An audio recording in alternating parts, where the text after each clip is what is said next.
And we can now cross to a New Yorker, Tom Vogt, joining me now. Hello, Tom. Now, could you start off by describing what it's been like there over the last few hours? Yeah, it's been pretty intense. The wind has gone up and the gusts have been pretty big. I walked around a little bit, which I probably shouldn't have. I've seen some transformers explode in Manhattan from Brooklyn, and the water level is definitely breached on the East River, and it's definitely coming up. But now it seems like the nor'easter is taking over, and it's colder and rainier. Were you tempted to leave the city? Before. Sorry, Tom. Sorry? Were you tempted to leave the city when you heard Sandy was heading towards you?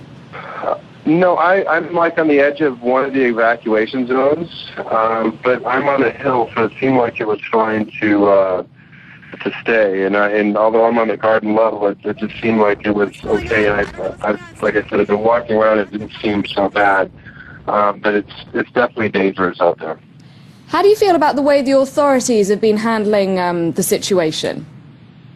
I think it's been great. I think that when I arrived from Los Angeles on Sunday and they started shutting down the metro, or the subway then, and then the bridges and the buses, and I think now it's all pretty, I think that they've been, I think it's been great. I think it's definitely been on the safer side, but it's been a little bit overprotected, but I think it's been good.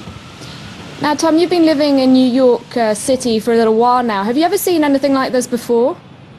No, I mean, Irene, I think, was hyped to be as big as this, but this is definitely the biggest storm I've seen. I've never lived in New Orleans, but definitely on the East Coast, this is the biggest storm I've ever seen. Now, we're seeing live shots of Times Square there, Tom. How do you feel then about this happening in your city? Do you feel there's a real sense of people pulling together on this?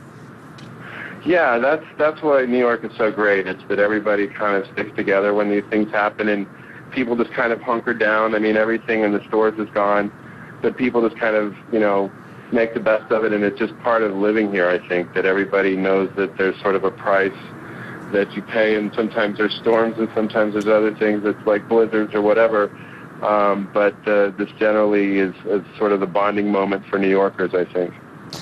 Now, this comes a week before Election Day. The president has had to cancel appearances. Mitt Romney, his challenger, has had to do the same. How do you feel about what each of them has said about this storm? Well, I don't know. I feel like, I think, what's his name, Romney is sort of talking down about FEMA as far as its importance and stuff, and I think that Obama's done a pretty good job in kind of keeping good lines of communication with Bloomberg and Christie as far as New Jersey and New York is concerned. I just think that it's good to have a safe plan of action, and I think that Obama's done a great job in this. Okay, Tom Vogt, thank you very much indeed for joining us from New York City.